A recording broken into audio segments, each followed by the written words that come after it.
지난 시간에는 코로나19랑 기준금리 인하, 그들이 이제 부동산 시장에 어떤 영향을 미칠 것인지 이제 두 분하고 말씀을 나눠봤는데요.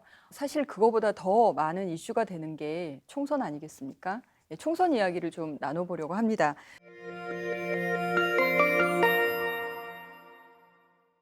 총선이 부동산 시장에는 과연 어떤 영향을 미칠 것인지. 이제 총선뿐만 아니라 지방선거 같은 경우는 굉장히 부동산 시장에서는 호재였었거든요. 호재인 이유가 그동안 몰랐던 호재들을 그 후보자분님께서 다 읊어주세요. 막 우리 쪽에 이거 있다, 할 거다. 그래서 이제 그런 것들 때문에 붐업이 돼서 뭐 실수요하시는 분들이나 투자층들이 다 좋아하셨었는데 지금 워낙 코로나 전국으로 그냥 다 붙여가지고 근데 이제 이건 좀 보셔야 될 것 같기도 해요. 그러니까 이번 정부 자체가 부동산을 좀 규제하는 측면이 없지 않아 좀 많기 때문에 아마 이 총선까지는 그 패턴을 유지하고 싶어 할 거란 얘기죠. 그래서 이제 대표적이었던 게 뭐냐면은 2017년도에 박원순 시장님이 여의도 용산 통합개발 얘기를 했었어요. 그건 굉장히 그 지자체에서 굉장히 큰 호재였었는데 갑자기 전면 취소를 합니다. 부동산 집값이 올라간다는 그런 우려 때문에. 그래서 이제 그게 아마 2020 4월 15일 선거 때까지의 이번 여당의 기조인 것 같고요. 그 다음부터는 좀 제 궤도로 가지 않을까 싶어요. 그래서 좀 이제 좀 개발 계획들 하려고 했던 것들 좀 참아놨던 것들도 다시 풀려고 하는 것들 같기도 하고요. 총선이 끝나게 되면 조금 더 부동산 쪽인 측면에 있어서는 좀 호재가 좀 많아지지 않을까 뭐 그런 기대들은 하고 있는데 또 가봐야 알겠죠. 총선 결과가 사실 이번만큼 중요한 건 없을 것 같아요. 왜냐하면 사실 원래 대선 후보 때나 나올 만한 공약들이 지금 각 당에 나와 있는데 원래 총선은 각 지역별로 그냥 얘기들 하고 끝내는 거거든요. 그냥 각 지역별로 우리 동네 현안은 이런 게 있으니까 나는 이걸 밀어붙여서 당선을 하겠다, 당선이 되겠다 이게 목표여야 되는데 이번엔 당 차원에서 부동산 공약들이 다 나와 있어요. 예를 들면은 뭐 토지공 개념 얘기도 나오고 있고 더 부동산 시장을 더 이렇게 또 강화하겠다는 의견도 있는가 하면 뭐 야당 일각에서는 또 지금 정부의 통과 완전 반대에 좀 뭐 다 풀어주겠다 이런 얘기들도 하고 있거든요. 그래서 총선 결과에 따라서 그런 것들이 더 힘을 받을 수밖에 없지 않냐 생각이 됩니다. 왜냐하면 총선 뒤에 또 결국은 대선도 그렇게 많이 남은 건 아니라서 그럼 완전 또 그런 정책 전국으로 휙 가버리면은 그 결과에 따라서 영향이 너무 클 것 같기 때문에 아까 말씀하셨던 것처럼 총선 이후에 보겠다 하시는 분들이 있는 것 같고요. 두 번째는 사실 총선은 제가 봤을 때 핑계고 총선이 끝나면 봄이 완전히 시작이 되거든요. 그러니까 봄이 와야 집도 보러 가고 하니까. 그리고 결국은 봄이 오면 사람들 마음도 상당히 좀 완화될 거라 봅니다. 지금보다는. 시장이 화랑이 되기를 또 바라고요. 근데 제가 언론 발표를 보니까 2020년 민영 아파트 그 분양 예정 물량이 이번에 32만 6천 가구 정도 되더라고요. 근데 이 재개발 재건축이 부동산 시장에 굉장히 큰 영향을 미치겠구나 이런 생각이 드는데. 두 가지를 좀 보셔야 되는데 네. 재개발 재건축은 무조건 다 좋은 자리라고 생각될 정도로 이제는 다 좋습니다. 말 그대로 시내 한복판에. 그리고 그 재개발 재건축 지역들은 대부분 많은 분들이 살고 계시거든요. 그렇기 때문에 이미 여러 가지 조건들이 다 갖춰진 데들이 많아서 하면 잘 된다는 생각들에 대해서는 이제 모두 다 공감하시는 것 같아요. 근데 제가 지금 두 가지라고 말씀드린 게 첫 번째는 재개발이든 재건축이든 조합원들이 계시기 때문에 모여야 되는데 지금 이 상황에 모일 수가 없거든요. 네, 맞습니다. 총회를 할 수가 없어요. 그러면 총회를 해야 뭐가 결정이 나는데 지금 총회 하는 거 잘 되는 거 보면은 조합장 회의하는 것만 잘 되고 나머지 것들은 거의 안 되고 있거든요. 그럼 결국은 늦어진다는 거죠. 이 지금 정비 사업이 지금 진행이 오히려 코로나 때문에 자꾸 늦어지고 있는 거 하나. 두 번째는 너무너무 중요하지만 이 분양가 상한제를 어떻게 피하게 할 거냐. 근데 이번에 지금 3개월 연기되기로 했지만 이 두 가지가 맞물리면서 좀 다들 초조한 마음에 조급해진 이런 상황들을 어떻게 이제 해결할 거냐에 대한 사실 답은 없어요. 그러니까 이러니까 이제 재건축 재개발 사업은 사업성이 잘 될 건 누구나 자명하다. 하지만 힘들다. 이런 사람들 지금 전부 다 그냥 계속 초조할 뿐이죠. 시간 싸움만 하고 있고 마치 코로나와의 싸움에서 이게 언제 끝나냐 기다리는 것처럼 정비 사업 기다리는 수요들은 훨씬 더 강해질 수밖에 없다. 생각됩니다. 아까 32만 호 얘기하셨지만 제가 계산을 좀 해봤는데 네. 서울은 일반 분양이 정말 없어요. 근데 그중에서 정비 사업이 차지하는 물량이 사실 거의 다거든요. 근데 거의 다인데 거기다 또 특정 단지가 차지하는 비중이 거의 한 30% 가까이 되거든요. 한 단지가. 올해 시장, 서울시장은 다 말씀드린 거나 다름이 없죠. 그냥 노골적으로 얘기해도 되는데 뭐 둔촌주공입니다. 둔촌주공. 해도 되나요? 예. 총 12,000세대가 총 세대 수인데 그중에서 4,700세대가 일반 분양이거든요. 굉장히 많으시죠. 예, 아마 역대급일 거고 전후 무후 할 것 같아요. 예, 그래서 아마 그게 만약에 이번에 분양가 상한제를 피하지 못하거나 아무튼 뭐 후분양으로 밀리게 되거나 이렇게 되게 되면 올해 분양이 없어지는 것들이잖아요. 그렇게 되면은 이상원 대표님 말씀대로 올해 서울 물량의 3분의 1이 날아가는 거거든요. 한 단지 때문에. 예, 그 말씀하신 것 같고요.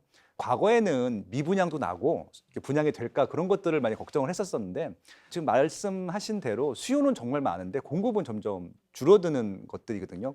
그래도 올해까지는 분양 물량들이 좀 있는데 내년부터는 키스찬이에요. 그러니까 내년에 분양하는 것들은 올해 분양을 못해서 밀리는 것들이 대부분 분양하는 것들이어서 더 이상 진행되고 있는 것들이 없는 겁니다. 그러니까 순차적으로 막 진행이 되는데 3년 전부터 계속 그 재건축 재개발들이 지금 스스로 밀리고 있거든요. 그러다 보니까 조금 재건축 재개발은 입지도 좋고 상품도 좋고 다들 좋아하는데 물량이 줄어든다는 그런 인식 때문에 더 사람들이 많이 좀 더 몰렸던 것 같고요. 많은 분들이 재개발 재건축에 목숨을 걸고 또 이렇게 하시는 분들이 많은데 어떻게 하면 또 그런 로또 아닌 로또를 어떻게 하면 될까요? 청무피사라고 청약은 무슨 피주구사 그 단어가 유행했었잖아요. 그러니까 30대 같은 경우는 가점이 낮기 때문에 분양으로는 청약으로는 될 수 있는 방법이 없는 거예요. 그러니까 좀 피를 주고 살 수밖에 없는 그런 상황이라는 것들이죠. 그거 자체가 지금 어쩔 수가 없어요. 가점이 낮게 되면은 지금 청약을 받을 수가 없는 조건이기 때문에 이후 시장에 피를 많이 주고 들어가든지 이전 단계에 조합원인 상태에서 입주권을 하든지 뭐 둘 중에 하나밖에 없습니다. 가점이 낮으신 분들 같은 경우는. 예, 누구나 원하는 뭐 재건축이지만 또 이렇게 벽은 굉장히 높아 보입니다. 5월 주택 시장의 변수는 뭐라고 생각하시나요? 봄바람이 분다입니다. 너무 어렵습니다. 추상적인가요? 시간나요? 시인 같은 표현인가요? 네. 코에 살살 봄바람이 들어오면 나가고 싶어지는 거는 아무리 어려운 상황이어도 마찬가지입니다. 5월이 되는 거는 거기에 이제 해당이 되는데 조금 전에 말씀드렸던 그 둔촌주공이라는 단지의 재건축과 또 강남권의 또 모 아파트 단지와 누구나 기다리고 있는 이런 청약들이 막 시작이 되거든요. 근데 문제는 그런 단지들의 조감도 아니면 혹은 이제 개념도 같은 것들을 직접 가서 모델하우스에서 보는 게 아니라 홈페이지에서만 보던가 혹은 보지 않아도 사고 싶어진다는 거죠. 5월에 와요. 네, 마치 어린이날만 기다리고 있는 저희 아이들의 모습과 마찬가지로 지금 5월에 그게 나오기만 기다리시는 분들이 너무 많습니다. 그러면 자연스럽게 분위기들은 흘러가겠죠. 거기다가 우리나라 언론의 특성을 보시면 전 세계에서 이렇게 집 분양하는 얘기들 언론에서 전부 다 이렇게 대서특필하는 나라 한국밖에 없거든요. 그럼 언론도 이 좀 무거운 분위기에서 좀 더 밝아지는 분위기에 많이 좀 도와주시지 않을까요? 제 생각엔. 그래서 5월 달의 이슈는 드디어 올해의 그런 메인 분양들이 시작할 가능성이 있다. 현장을 가봐서 플러스가 되는 단지들이 있고요. 현장을 안 가서 플러스가 되는 현장이 있거든요. 왜냐하면은 이제 모든 재건축 재개발 현장이 다 좋지만은 또 않아요. 그러니까 대부분 이제 재건축은 좋은데 재개발 같은 경우는 낙후된 적들이 좀 있긴 한데 개발된 후의 모습을 청사진을 보면 굉장히 멋있는데 그 전엔 좀 볼품 없을 때가 있거든요. 근데 이렇게 되면은 어차피 재건축이든 재개발이든 신축이기 때문에 그냥 그런 사이버 모델하우스라든지 홈페이지만 보고 청약할 수 있는 부분들이 있기 때문에 아마 많은 분들이 지금 몇 개월 동안 못했던 것들에 대한 그런 뭐랄까요 그런 수의 억눌림 같은 걸 펼칠 가능성이 높다고 생각을 하고 있고요. 또 정부 입장에서는 정책적인 변화를 좀 가져올 거라고 생각을 해요. 아까 말씀드린 대로 선거 때문에 규제적으로 지정을 싶었는데 못했던 지역들 규제적으로 지정할 것 같고 선거 때문에 조금 완화해주고 싶었는데 완화 못했던 대출 규제 같은 거 조금 풀어줄 여지도 있을 것 같기도 하고요. 그런 기대들도 좀 살짝 해보고 있습니다. 청약 조건들은 어떻게 변화되는 것이 시장에서는 긍정적일까? 결국은 많은 사람들이 혜택이 돌아가는 게 서로 좋은 거라고 저는 생각을 하는데 그럼 그 많은 사람이라는 거는 결국은 어떤 특정한 계층만을 위한 제도가 아니라 모두를 위한 거라고 생각하거든요. 그럼 모두를 위한 거면 모두 다 동일한 조건에서 접근이 가능해야 저는 제일 좋다고 봐요. 그러면 청약 주택에 대한 그런 청약 조건도 완화되는 게 맞다고 보죠. 그러니까 아까 가점제라는 걸 너무 이렇게 강조를 해가지고 서울에 65점, 75점 이렇게 당첨되는 것보다는 어찌 보면 더 운에 맡기는 거지만 다 같이 넣어서 다 같이 추첨해서 경찰관 입회에 추첨해서 당첨자 100명 줄 세우는 게 차라리 공평한 것 같거든요. 이제 와서 보니까. 가점제에 있어서도 왜냐면 또 이제 오랫동안 무주택으로 살았고 뭐 경제적인 문제든 어떤 문제든 간에 그분들한테 또 혜택이 좀 있는 것들도 전 뭐 특공도 있긴 하지만 필요하다고 생각해서 저는 추첨하고 가점을 어느 정도 비율로 같이 갖고 가는 게 좋다고 생각을 하는데 지금처럼 가점만 그러니까 85제곱미터 이하 같은 경우는 가점만 갖고 가거든요. 그것들은 좀 추천제 말씀하신 대로 넣는 게 좀 맞다고 생각을 해요. 왜냐하면 그렇지 않으면은 너무 기회가 없어서 그러니까 복권 사는 이유가 이게 랜덤이잖아요. 당첨될 수 있는 확률이 조금이라도 있기 때문에 그런 것들인데 가점제로만 하게 되면 아예 그냥 포기를 하게 돼버리게 되는 것들이거든요. 그래서 오버해서 조금 더 무리해서 뭐 대출을 받는다거나 이런 또 나쁜 행태들도 나올 수 있기 때문에 좀 자연스럽게 시장에 참여할 수 있는 조건들을 좀 많이 주는 것들은 맞다고 생각을 하고 있고요. 재건축 재개발에 있어서 이건 좀 파격적인 제한이 있을 수도 있겠는데 좀 용적률을 많이 높여주면 좋겠어요. 그냥.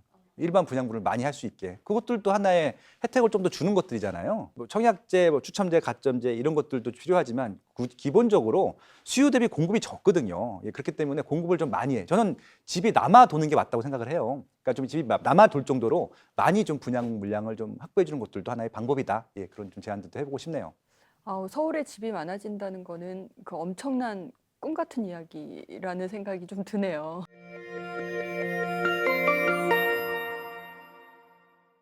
네, 이제 마지막 질문인데요. 굉장히 많은 분들한테 질문을 자주 받으셨을 것 같습니다. 쭉 관심을 가지고 보시기를 바라는 추천 지역이 있다면? 능력이 되시면 무조건 제일 비싼 거 하시면 돼요. 뭐 압구정 현대아파트, 지금 반포주공 1단지, 뭐 잠실 5단지, 뭐 다 아는 단지들 하시면 좋을 텐데 그런 단지들을 많은 분들이 접근하실 수 없기 때문에 그건 좀 적은 비용으로 좀 효용을 좀 많이 볼 수 있는, 그러니까 좀 입지적인 가치, 상품적인 가치를 누리면서 나중에 좀 재산상 아파트 가격이 올라갈 수 있는 것까지 좀 경험할 수 있는 것들은 전 신규 분양이라고 생각을 하고 있고요. 그래서 지금 이런 신규 분양을 하는 뭐 재건축이든 재개발이든 아니면 일반 분양이든 그런 지역들을 좀 눈여겨보시면 좋겠다는 말씀을 드리고 싶고요. 서울도 올해 굉장히 분양 물량이 많고 아마 내년까지도 많을 것 같고요. 아까 말씀드린 인천에도 분양 물량이 많고 경기도도 많고 지방도 있거든요. 일단은 저는 재건축하는 단지들은 무조건이고요. 재개발하는 단지들도 포함해서 같이 좀 보시면 좋겠다는 말씀을 드리고 싶고 그 송도처럼 완전히 신도시로 좀 승화되는 지역들이 있거든요. 그런 지역의 신규 분양도 좋다고 생각을 합니다. 그래서 저는 일단 신규 분양 입지는 다 추천드린다. 그렇게 좀 제안드리고 싶네요. 저는 올해 신길고덕이라고 얘기를 너무 많이 해가지고 네. 계속 신길고덕 말씀드리고 있는데 신길고덕만 보라는 얘기가 아닐 거라는 건 모두가 아실 겁니다. 신길 언저리, 고덕 언저리 다 매력도 상당히 있거든요. 신길 보시는 분들은 당연히 노량진이나 그 언저리까지 좀 같이 보실 필요가 있는 거고 고덕 보시는 분은 당연히 명일동이든 그 언저리까지 좀 같이 좀 보실 필요가 있는 거죠. 제가 고덕 말했다고 상일동을 말씀 안 드린 게 아닌 것처럼 그냥 이렇게 그 주변을 좀 같이 보셨으면 한다. 그런 지역들을 왜 말씀드리는지 아실 겁니다. 뉴타운이 완성돼가는 그런 모습들, 저희가 마포에서 오랫동안 봤던 그런 모습들이 똑같이 재현되는. 사실 올해에 이제 서울시장만 먼저 몇 군데 말씀드렸지만 정말 지금 고민해야 될 거는 오히려 강남이 되는 거죠. 다른 지역이 너무 많이 올라가지고 강남이 오히려 더 안 오른 것 같아 보일 수도 있어요. 신축 아파트만 놓고 서로 이렇게 보시는 게 아니라 타 지역의 신축과 강남의 구축을 비교해 보시면은 또 당황스러운 일들이 많이 벌어질 겁니다. 수도권은 올해 재미가 좀 많이 있는데 좀 전에 대표님 인천 얘기하셨지만 저도 인천 좀 관심 많이 갖고 있거든요. 작년 말부터 올해 초까지 수원이 모든 분위기를 이끌어갔던 것들이 이번 2월 20일 대책 이후로 약간 인천 쪽으로 아까 인천 부천으로 옮겨가고 있다고 말씀드렸는데 그쪽에서 올해 많은 기회들 나올 것 같고요. 그리고 올해 분양 스케줄들을 보시면은 특히 수원 그리고 또 인천, 부천 그리고 또 하나 덧붙여서 말씀드리면 올해 덕은이라고 고향의 분양이 좀 많아요. 그래서 그런 덕양구 쪽의 분양들 이런 것도 좀 묶어서 함께 좀 보시면 좋겠습니다. 네, 정말 저도 신축에서 살고 싶습니다. 네, 뭐 그렇지만 서울의 어느 지역이든 또 말씀 이제까지 하셨던 입지라든지 이런 인구라든지 이런 모든 것들을 다 종합하셔가지고 또 이런 투자처나 또는 실주거 위치를 찾아보시면 또 많이 있지 않겠습니까? 네, 짧은 시간 동안 다양한 이야기를 속 시원하게 대답해 주신 두 분께 너무 감사드립니다. 네. 이상으로 부동산 토크쇼 마치겠습니다. 감사합니다.